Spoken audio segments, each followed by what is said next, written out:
ఓం నమః శివాయ. ఓం నమో నారాయణాయ. ఓం కర్మ నివారణ నరదృష్టి నివారణ కాళభైరవాయ నమో నమః. ఓం కాళకాలాయ విద్మహే కాళాతీతాయ ధీమహి తన్నో కాళభైరవ ప్రచోదయాతు. హరి ఓం. మా ఛానల్కి స్వాగతం. చూస్తున్న వీక్షకులకు ప్రేక్షకులకు ప్రియ కాళభైరవ భగవద్బంధులకి స్వాగతం పలుకుతూ మమ్మల్ని ఎంతగానో ఆదరిస్తూ ఉండబడినటువంటి ప్రియ సోదర సోదరీమణులకు, జ్యోతిష్ అభిమానులకు, సనాతన ధర్మ సంరక్షకులకి అందరికి కూడా అందరికన్నా ముందుగా శ్రీ మహాశివరాత్రి పండగ శుభాకాంక్షలు. అంటే మన పెద్దవారు చెప్తుంటారు, ఏ రోజు మనం ఉపవాసం ఉండినా ఉండకపోయినా జన్మకో శివరాత్రి అంటూ ఉంటారు.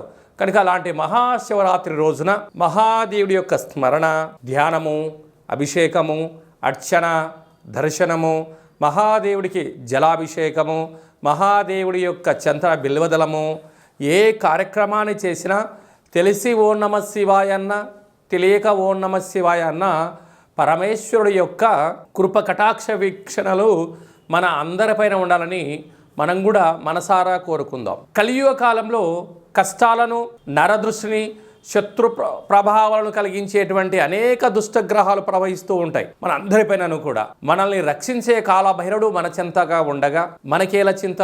కనుక ఈ మాఘమాసంలో సంపూర్ణమైనటువంటి అసితాంగ కాళభైరవ స్వామికి స్మరణ చేత బ్రహ్మ మనకి ఏదైతే లలాట స్థానంలో రాశాడో వాటిని సంపూర్ణంగా కష్టాలను తొలగించుకొని ఐశ్వర్యప్రదాతమైనటువంటి సువర్ణ అధ్యాయానికి స్వాగతం పలకాలని మనం కూడా మనసారా కోరుకుందాం.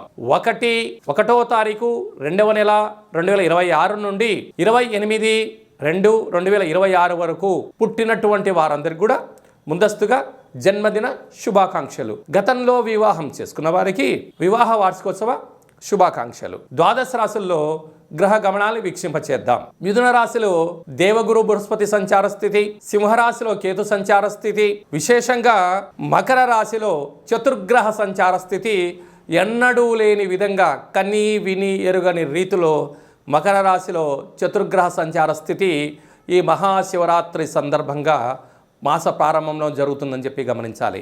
ఆత్మకారకుడు రవి, రుణరోగ శత్రుకారకుడు కుజుడు, బుద్ధికారకుడు బుధుడు, కలత్రతకారకుడు శుక్రుడు మకర రాశిలో సంచార స్థితి. రవి బుధులు కలిసి ఉండడం వలన బుధాదిత్య రాజయోగము అని చెప్పి జ్యోతిష్య శాస్త్రం మనకు బోధిస్తుంది. కుంభరాశిలో రాహు సంచార స్థితి, మీనరాశిలో శని సంచార స్థితితో ద్వాదశ రాశుల్లో గ్రహ గమనాలు ఈ విధంగా ఉన్నాయి. కుంభరాశి వారికి ఒకవైపు ఏలనాటి శని చివరార్ధ సంచార స్థితి జరుగుతూ ఉండగా, విశేషంగా పంచమ స్థానంలో గురు సంచార స్థితి, వ్యయంలో చతుర్గ్రహ సంచార స్థితి జరుగుతూ ఉండగా వచ్చినటువంటి మాఘ పూర్ణిమ రవి పుష్యార్క యోగాన్ని ఎలా పొందాలి, గ్రహదోషాన్ని తొలగించడం వలన రియల్ ఎస్టేట్ వ్యాపారస్తులు, సకలమైనటువంటి సేవా రంగాల్లో ఉండబడిన వారు, ప్రభుత్వ రంగాలుగా ఉండబడిన వారి యొక్క ఆర్థిక ఇబ్బందులను ఎలా అధిగమించాలో ఈ వీడియోలో సవివరంగా సంపూర్ణంగా తెలుసుకుందాం. కుంభరాశిలో ఏ నక్షత్రాలు వస్తారుగా?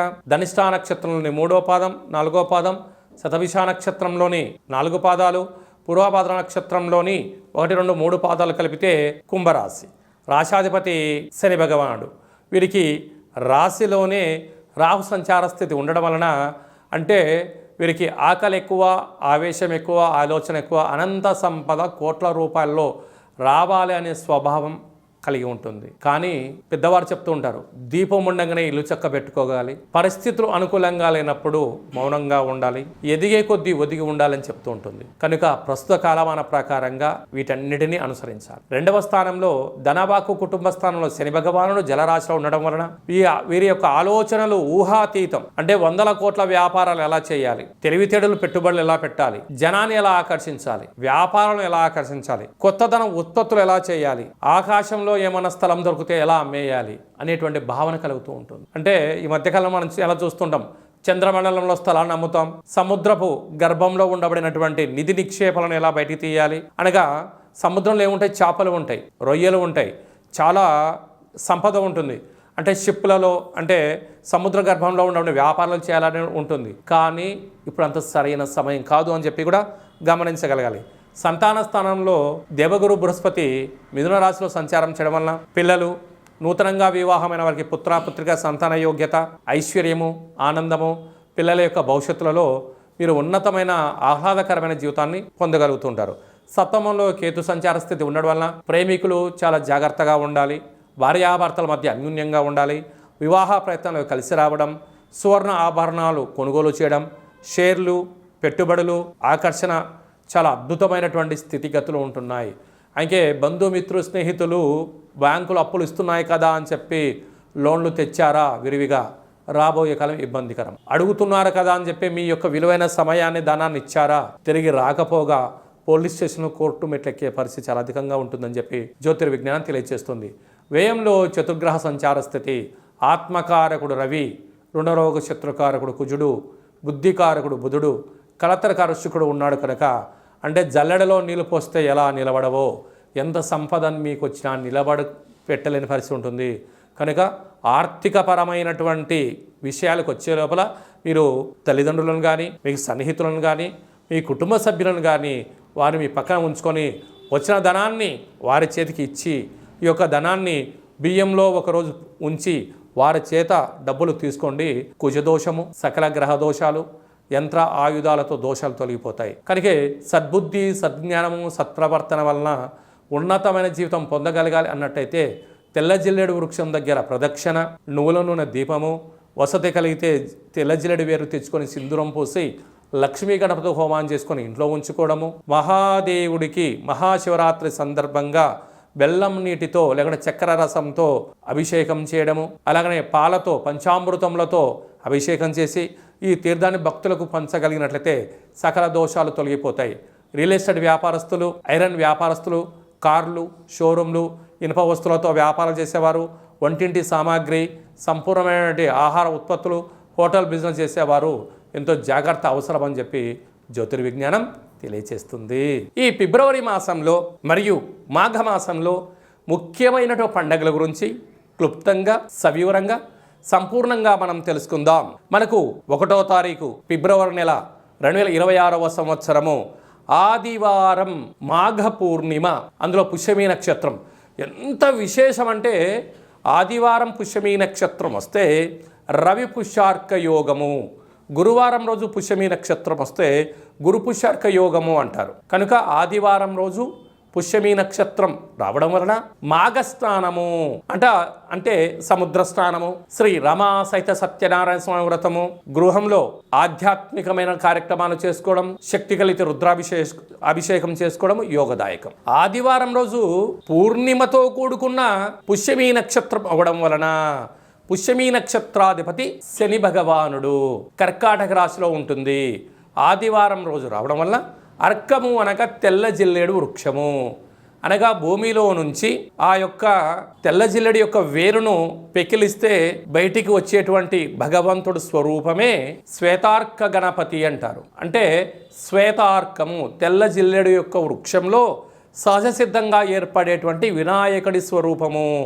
కాజీపేట క్షేత్రంలో సాక్షాత్తుగా స్వామివారి యొక్క కొలువై ఉండబడిన క్షేత్రంగా మనం గమనించాలి. స్వామివారిని స్మరించిన, ధ్యానించిన ఆ శ్వేతార్క గణపతిని తీసుకొని వచ్చి శుభ్రంగా కడిగి, అంటే మట్టిలో భూమిలో ఉంటుంది కనుక సింధూరం పోసి ఒక లక్ష్మీ గణపతి హోమం చేసుకొని గృహంలో పూజా మందిరంలో ఉంచుకున్నట్లయితే మనకు రాబోయే 7 తరాల వారికి విద్య, ఉద్యోగ, రాజకీయ క్షేత్రాల యందు తిరుగు ఉండదు అని చెప్పి గమనించాలి.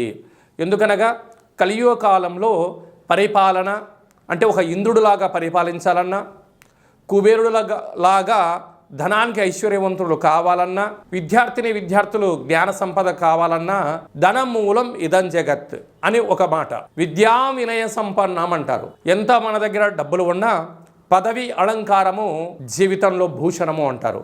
అంటే విద్య ద్వారా వినయం, వినయం ద్వారా ఉద్యోగం, ఉద్యోగం ద్వారా ధనం, ఆ ధనం ద్వారా పరిపాలన చేసే అధికార యోగ్యతను ఆదిపూజ్య మహాగణాధిపతి అంటే గణపతి స్వామి వారికి స్మరణ వలన, ధ్యానం వలన మనకు కలుగుతుంది.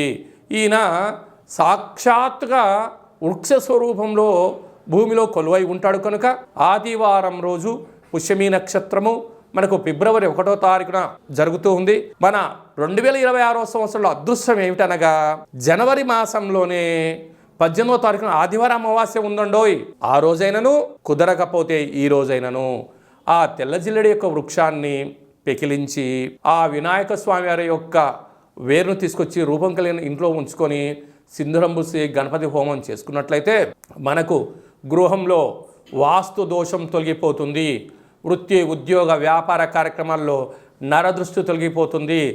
రాజకీయ క్షేత్రంలో ఏకచక్రే మహాభోగి అనేటువంటి రాజ్యాధికారం కలుగుతుంది. మనకు రాబోయే 7 తరాల వరకు ఐశ్వర్యం కలుగుతుందని చెప్పి గమనించాలి. కలియుగ కాలంలో కలియుగ శమంతకమని అని చెప్పి మనం చెప్తూ ఉంటారు పెద్దవారందరూ. అంటే ఆయన ఎక్కడ ఉంటే అక్కడ ఐశ్వర్యమట. అష్ట కష్టాలు పటాపంచలైపోయి అష్ట ఐశ్వర్యాలు మన గృహానికి ఎత్తుకులాడుకుంటూ వస్తాయంట.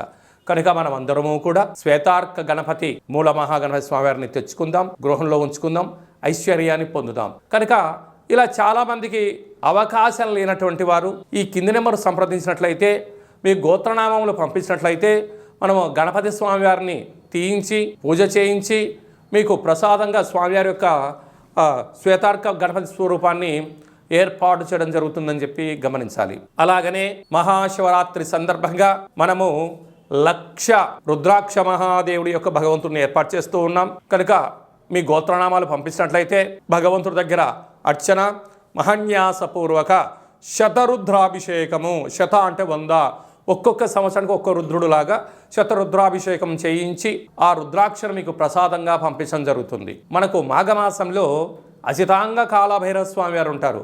ఈయనను మెడలో ధరించడం వలన నరదృష్టి, శత్రు ప్రభావాలు తొలగి, అనారోగ్యం తొలగి, జాతకంలో కుజదోషం, సర్పదోషం లాంటి తొలగి, జాతకంలో ఏళ్ళనాటి శని, అష్టమస్థాన శని, అర్ధాష్టమ శని దోషాలు తొలగి, బృహస్పతి యొక్క కృప కటాక్ష వీక్షణ వలన సంపూర్ణ ఆయురారోగ్యాలు కలుగుతాయని చెప్పి గమనించాలి. కనుక మహాశివరాత్రి సందర్భంగా ఇలాంటి మహోన్నతమైన కార్యక్రమాలు ఏర్పాటు చేయడం జరిగింది.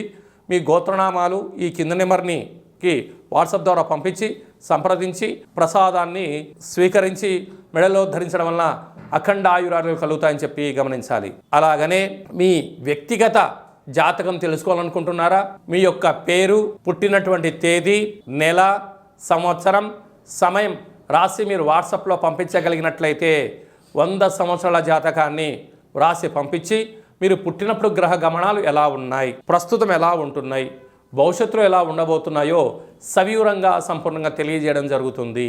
అలాగని చాలామందికి పెద్దవారికి డేటా ఆఫ్ బర్త్లు లేనటువంటి వారికి మీ పేరు యొక్క మొదటి అక్షరాన్ని అనుసరిస్తూ రాశిని తెలియచేస్తూ రాశి యొక్క స్థితిగతులను చెప్తూ కాళభైరవ ఉపాసన చేత రమణ శాస్త్రం ద్వారా భూత భవిష్యత్ వర్తమానాన్ని తెలియజేయడం జరుగుతుంది.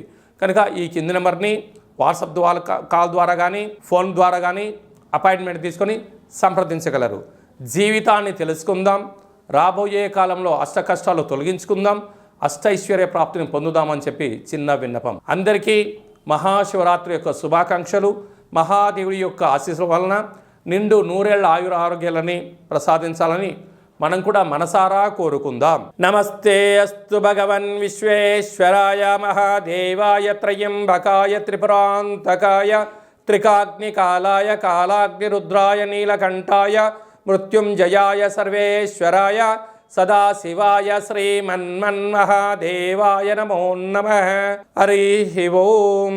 శతమానం భవతి శతాయు పురుష సతేంద్రియ ఆయుష్యేవేంద్రియే ప్రతిష్టతి.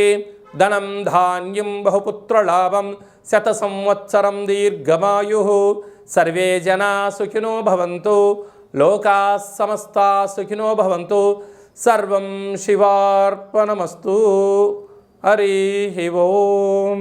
ఈ వీడియో మీకు నచ్చినట్లయితే లైక్ చేయండి, షేర్ చేయండి, మా ఛానల్ని సబ్స్క్రైబ్ చేసుకోండి. ఆధ్యాత్మికమైన భక్తి సమాచారాన్ని అందరికన్నా ముందుగా మీరు తెలుసుకోవాలి అనుకుంటున్నట్లయితే ఆల్ అనే బటన్ని టచ్ చేసి గంట బెల్లును కూడా టచ్ చేసి ఈ భక్తి సమాచారాన్ని భగవద్బంధువులకు, మిత్రులకు, స్నేహితులకు చేరవేసి హిందూ ధర్మాన్ని కాపాడండి.